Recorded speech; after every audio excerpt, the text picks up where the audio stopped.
Bonjour Jean-Georges. Bonjour Sandrine. Aujourd'hui, avant de commencer, j'aimerais nous rendre attentifs au fait que notre vie est faite de plein de réseaux.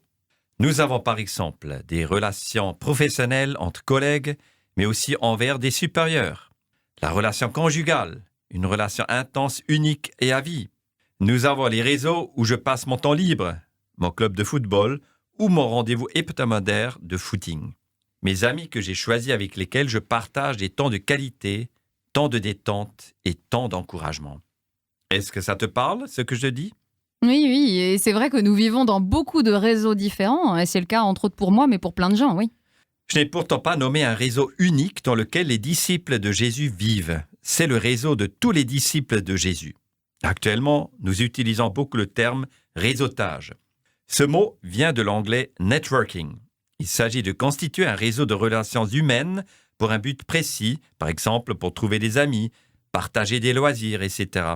Celui qui n'a pas de réseau est aujourd'hui perdu. Et je pense que tu vas donc nous présenter ce réseau unique des disciples de Jésus. Oui, et en langage biblique, ce réseau est nommé communion ou communion fraternelle. Nous suivrons 3 étapes lors de cette session. La première étape concerne la constitution de ce réseau.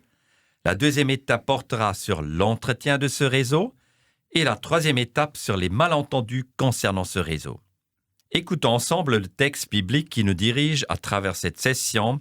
Il s'agit de la première épître de Jean, chapitre 1, les versets 3 à 10. Oui, ce que nous avons vu et entendu, nous vous l'annonçons, à vous aussi, afin que vous aussi vous soyez en communion avec nous. Or, la communion dont nous jouissons est avec le Père et avec son Fils Jésus-Christ. Si nous vous écrivons ces choses, c'est pour que notre joie soit complète. Voici le message que nous avons entendu de Jésus-Christ et que nous vous annonçons. Dieu est lumière et il n'y a aucune trace de ténèbres en lui. Si nous prétendons être en communion avec lui tout en vivant dans les ténèbres, nous sommes des menteurs et nous n'agissons pas comme la vérité l'exige de nous. Mais si nous vivons dans la lumière, tout comme Dieu lui-même est dans la lumière, alors nous sommes en communion les uns avec les autres, et parce que Jésus, son Fils, a versé son sang, nous sommes purifiés de tout péché. Si nous prétendons n'être coupables d'aucun péché, nous vivons dans l'illusion, et la vérité n'habite pas en nous. Si nous reconnaissons nos péchés, il est fidèle et juste, et par conséquent il nous pardonnera nos péchés, et nous purifiera de tout le mal que nous avons commis. Si nous prétendons ne pas être pécheurs, nous faisons de Dieu un menteur, et sa parole n'est pas en nous. Pour parler de la constitution de ce réseau, nous allons tout d'abord nous intéresser à la définition du mot réseau selon le dictionnaire. Il est écrit « relation dans laquelle 2 parties ont quelque chose en commun ». Ce quelque chose peut être des idées, des projets, des expériences ou une relation avec quelqu'un. Ainsi, l'expression biblique « communion » revêt essentiellement 2 sens. Premier sens, avoir part à des réalités spirituelles comme l'Évangile, la grâce, l'Église ou la vie éternelle. C'est le contenu de notre foi. Et deuxième sens, être en communion avec Dieu et les autres disciples.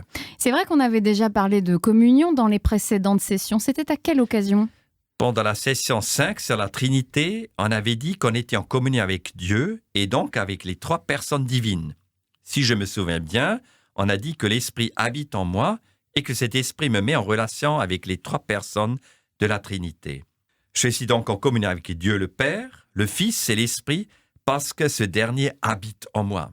Dans la session 6, on avait parlé de l'Église et de la manière dont nous vivons ensemble. On avait dit que nous ne choisissons pas d'être un membre de l'Église de Jésus, mais que nous sommes tombés dedans, comme Obélix, pendant notre conversion.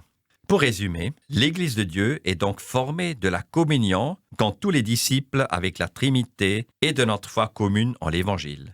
Je prends part à l'Évangile et je suis en communion avec Dieu et les autres disciples de Jésus. Voici la définition de la communion. Et si j'ai bien compris, l'Évangile et le Saint-Esprit font naître une communion, une association de personnes qui partagent leur foi en Jésus. Et c'est comme ça que se constitue ce réseau. Mais est-ce que ça ne ressemble pas à n'importe quel autre réseau ou groupe de personnes ? Non, pas du tout. Certes, l'Église organise aussi des événements, crée des liens sociaux comme un club de sport ou un orchestre amateur. C'est son expression sociale visible.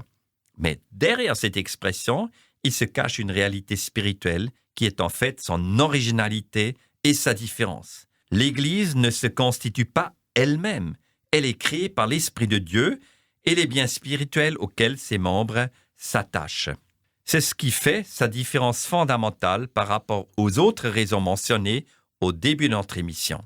Je comprends cette spécificité, mais j'ai du mal à comprendre ce que ça implique concrètement. Tu as raison, Sandrine. Parlons du concret et du réseautage. Pour éclairer mon propos, lisons 1 Jean, chapitre 1, verset 3. Oui, ce que nous avons vu et entendu, nous vous l'annonçons, à vous aussi, afin que vous aussi vous soyez en communion avec nous. Or, la communion dont nous jouissons est avec le Père et avec son Fils Jésus-Christ. Qu'est-ce que ce texte a à voir avec le fait de réseauter ?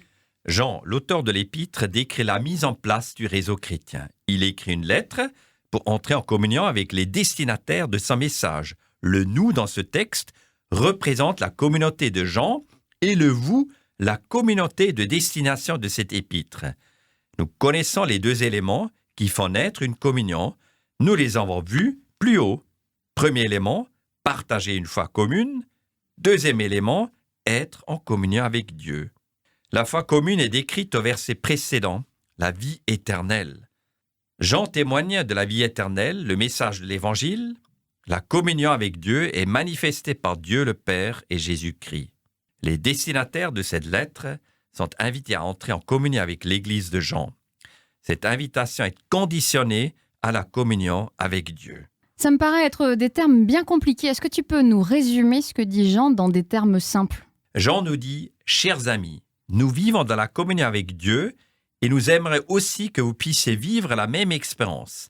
Si vous partagez notre foi en l'Évangile, vous allez automatiquement entrer dans la même communion. » La foi a donc un rôle essentiel. Par la foi, par la conversion, nous entrons dans ce réseau unique qui est la communion fraternelle.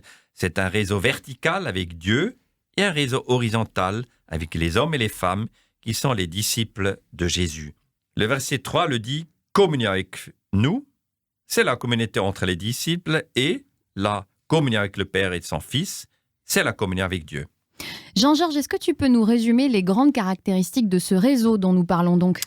Je dirais que ce réseau est unique, qu'il est fondé par l'initiative de Dieu, là où une personne confie sa vie à Dieu parce qu'il est bénéficiaire de l'Évangile. Par la suite, une communauté de foi se met en place avec des personnes qui partagent la même foi et qui sont liés les uns avec les autres par Dieu qui vit en eux. Ce réseau de foi est un cadeau, un don de Dieu, un corollaire de notre relation avec Jésus.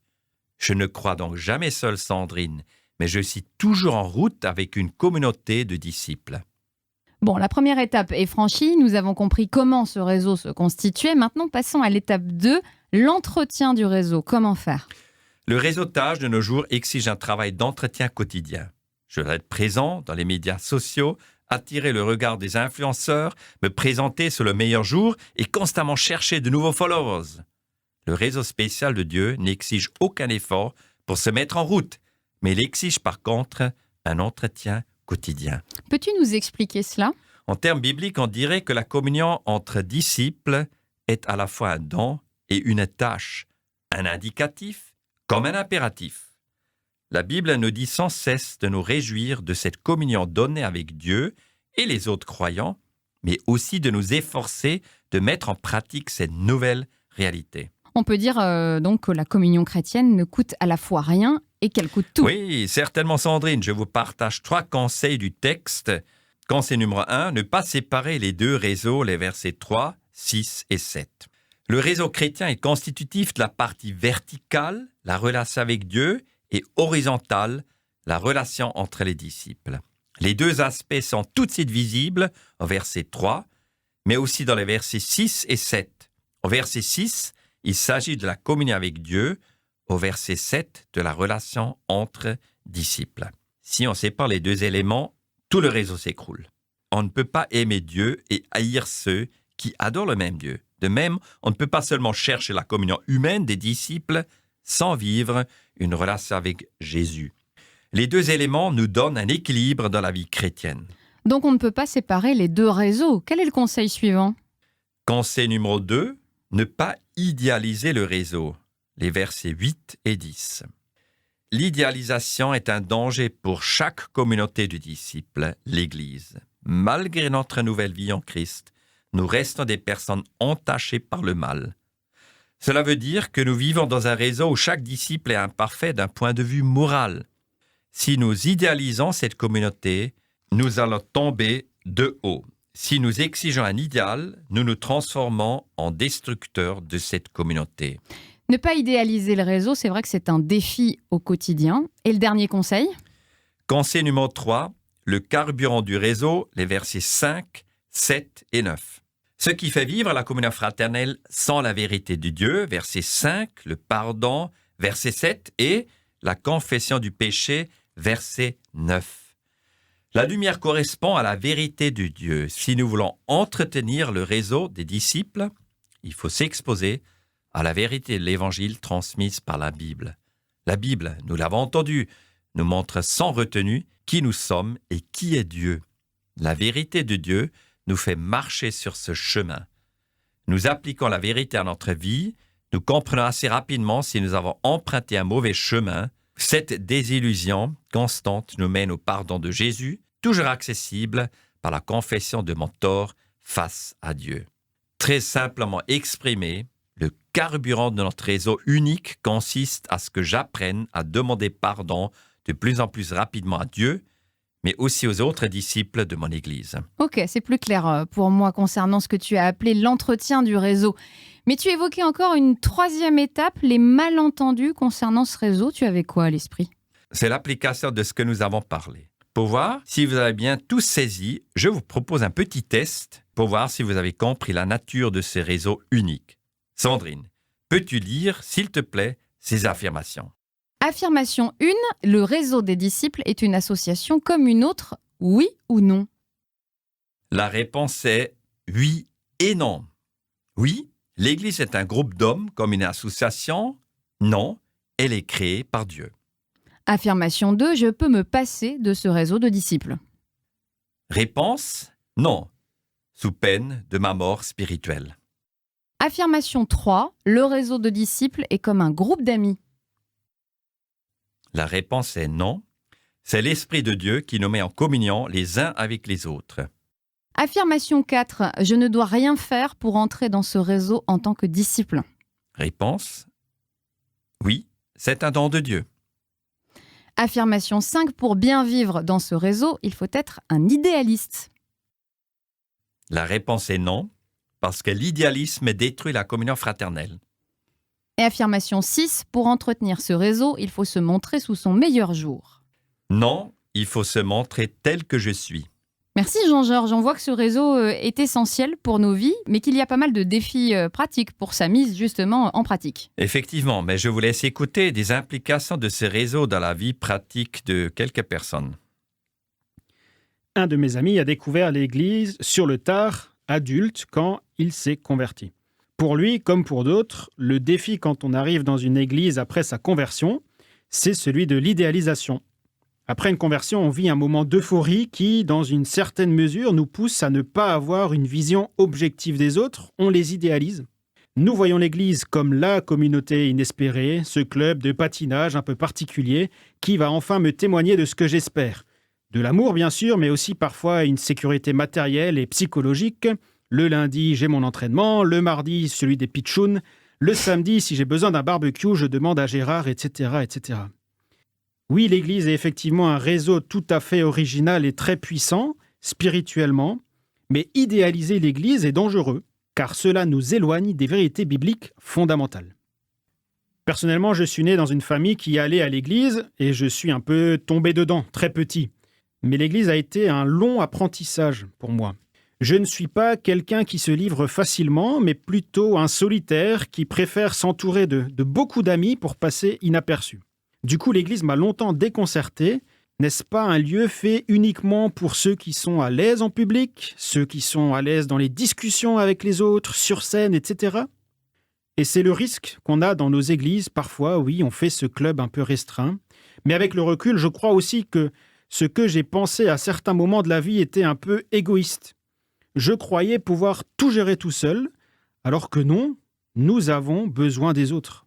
L'Église, c'est ça, c'est se mettre au service des autres et d'un groupe pour servir Dieu et pour nous faire progresser chacun individuellement. Je l'ai compris par la suite et c'est avec beaucoup d'humilité que je fais maintenant partie de mon Église. J'espère que c'est plus compréhensible. La prochaine fois, nous ferons le dernier podcast. Bien réfléchir pour réussir ta vie. À bientôt!